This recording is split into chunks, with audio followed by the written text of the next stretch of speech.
Astonishing story. Motivated, Ben is an engineer by training, but their lives were changed when their brother Stephen was diagnosed with ALS in the late 1990s.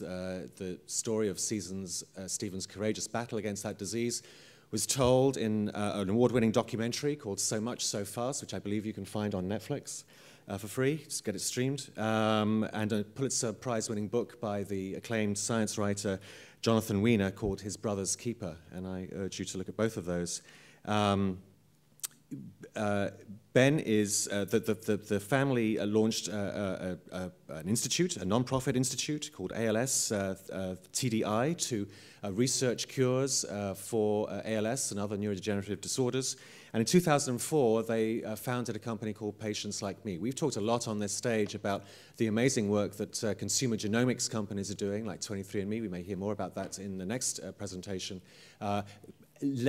Providing greater access and empowerment to people's personal genomic information.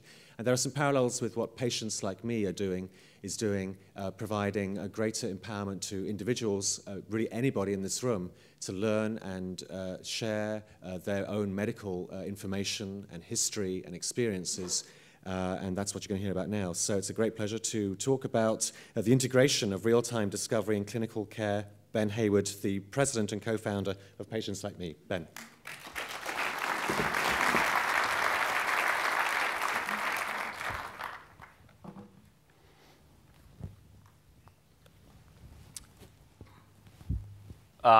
Well, thank you, everyone. It's a pleasure to be here. While we are both actually mechanical engineers, my brother and I, he actually comes from drug discovery. I actually, in my last life, was making movies. So while I have a slightly different bent on the topic today, but I think, as Ken said, I want to talk a little bit about boots on the ground, a real-world example of some of the stuff we're doing, and then also some of the challenges and the challenges as we enter a world of molecular medicine, about some of the challenges that we need to face and how we, at Patients Like Me, are addressing some of them. So there are a lot of forces that are really sort of changing healthcare, and from the empowered patient, molecular medicine, doctor's role, new data sources, payment reform.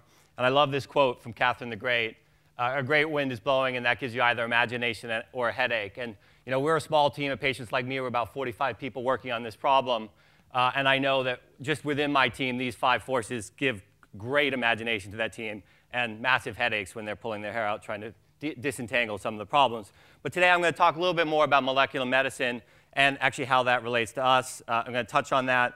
But first, I want to talk a little bit about what we're doing in Patients Like Me so you get a sense of how we're sort of looking at the problems that the previous speakers, and in particular Ken, touched on in medicine. So actually, just going back on this, I think what's interesting as we're looking at this problem, we are just beginning to take genetics and put it into the clinic. And that's a static problem. That's a static data set. But as we look about the introduction of dynamic molecular data sets, the quantity and the variability of that is just is exponentially larger. And so that's a huge problem we're going to need to tackle. And on top of that, we need to understand the phenotypic variability of patients in the real world in real time. And I'm going to talk a little bit about what that looks like in Patients Like Me. But first, let's just come back to the patient. This is actually my brother, Stephen, who had Lou Gehrig's disease. It's a picture of him floating in the pool. But this quote is actually the driving force of Patients Like Me medical framework. Given my status, what's the best outcome I can hope to achieve, and how do I get there? And really needs to be the driving force of all of medicine as we bring in all of these technologies, whether it's genetics or molecular medicine or phenotypic information. That's the question that this information needs to answer. So is it about finding a new drug? Yes. Yes. But really, it's about a really deep understanding on every level, molecular, genetic, and phenotypic understanding of the patient.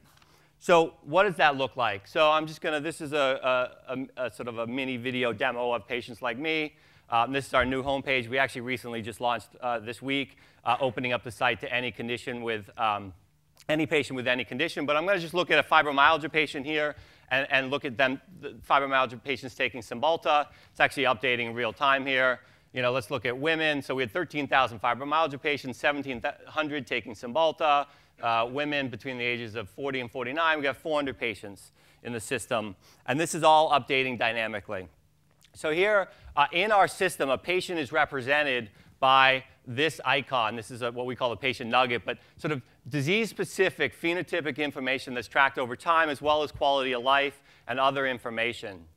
And on some level, what we really are is a bioinformatics platform wrapped in a social network, wrapped in community closing. And what we really do is take the patient experience and translate that into data, into computable, useful information sets. So this is a patient profile, and one of the unique things about our site is everything is open. So any patient member can see this patient's profile down to this level, and that means as we aggregate up the data, every piece of data in the system, you can click back to the original source, and so that's a community validation, it's a community trust thing, and it allows for a better validation of the information in the system. So here we go.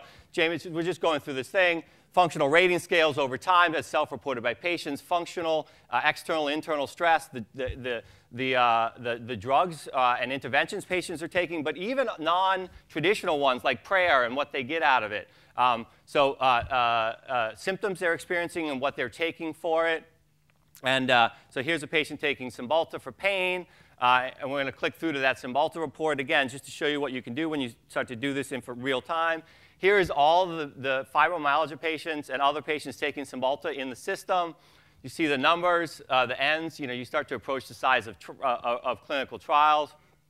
You have perceived efficacy. You have perceived side effects. And I'm going to get into that a little bit more on the next slide that patients are experiencing. So actually, I'm just going to, in the interest of time. OK, so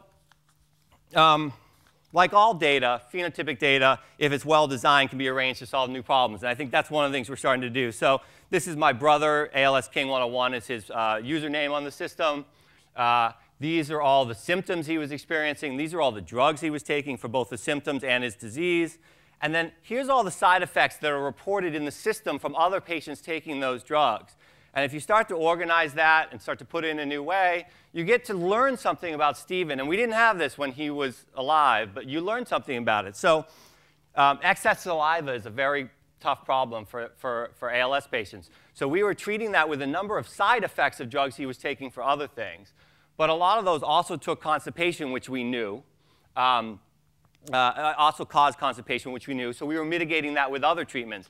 But what we didn't really know is that 5 of these drugs were significantly impacting his insomnia. And had we known that, we might have started to look at that mix a little bit different, because that was also an issue for him. So again, this is taking an individual patient's information and then looking at the broad, real-time data of all the other patients in the system and starting to learn new things. So again, some of the things, I think this is some of the outcomes of what you can learn in this scenario. So this is actually talking about Lyric and Cymbalta in fibromyalgia, weight gain side effects. So these are as reported by patients. Now again, this is an apples to orange comparison, but it starts to get you to understand a little bit of the clinical trial data versus patients like me evaluations, which are perceived side effects as reported by patients. Obviously, significantly higher in that drug as reported on patients like me.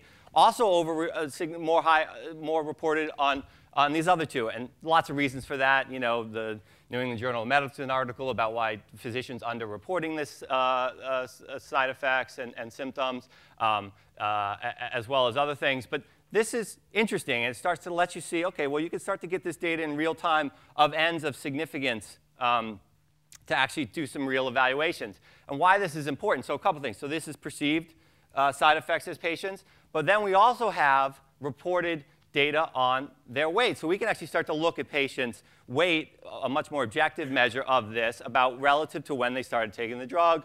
Lots of caveats on this. My analytics guys will always want me to caveat, diminishing ends as we go out 90, 180, 270 days. But still, start to see some real significant difference in weight gain between these two drugs, which are primary treatment of fibromyalgia and FDA approved, where weight is a significant correlation and exacerbation of the primary morbidity of that disease. So wow, this is all learned in real time from patients sharing information. Okay. So just to bring it back around, so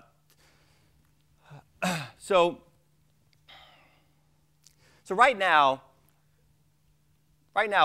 patient value is really asserted in the system from prior studies.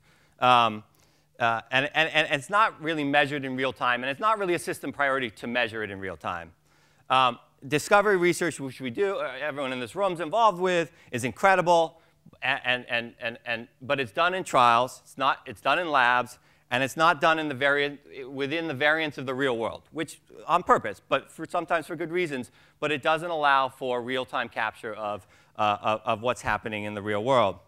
And then lastly, clinical care is really transactional, and it's not patient-centered. So look, so as you start to put the patient in the center and start to measure patient value, this is what we're trying to demonstrate. Demonstrate what's possible, that it's possible to do high-quality phenomic outcome research in the real world, in real time, and we're doing this with patient volunteers. I mean, we now have 100,000 patients volunteering this information. We're not connected to the traditional clinical systems. We're doing it completely outside the system, which just imagine what we can do is we can effectively integrate all this stuff, some of the stuff that Ken talked about.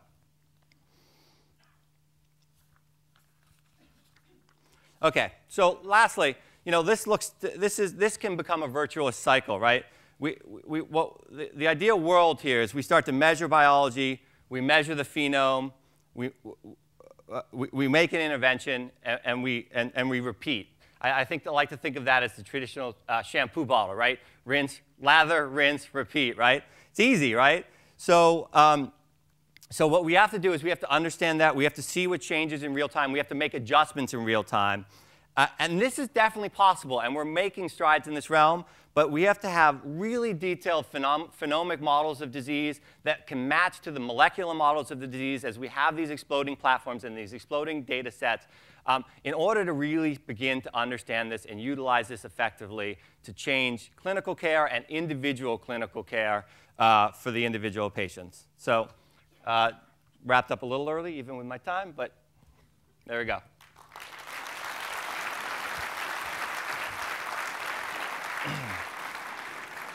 Yeah. So thank you very much. I mentioned your brother is talking to a pharma company. Mm-hmm. Tell us a little bit about how you hope to engage with pharma, or hope pharma companies will engage with you.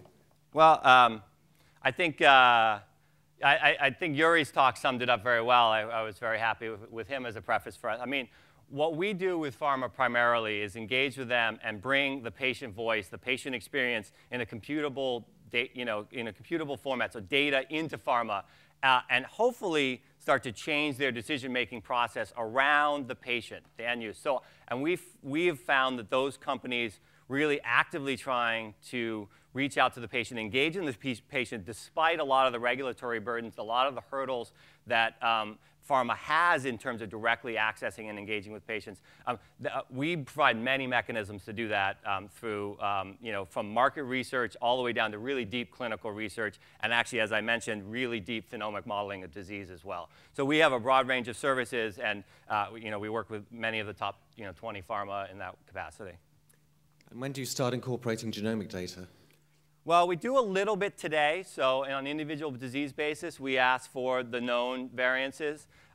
We did a small pilot with 23andMe where we were collecting Parkinson's, both individual basis, and then we actually asked a number of patients for our geneticists to have data to play with, to upload their entire SNP analysis from 23andMe.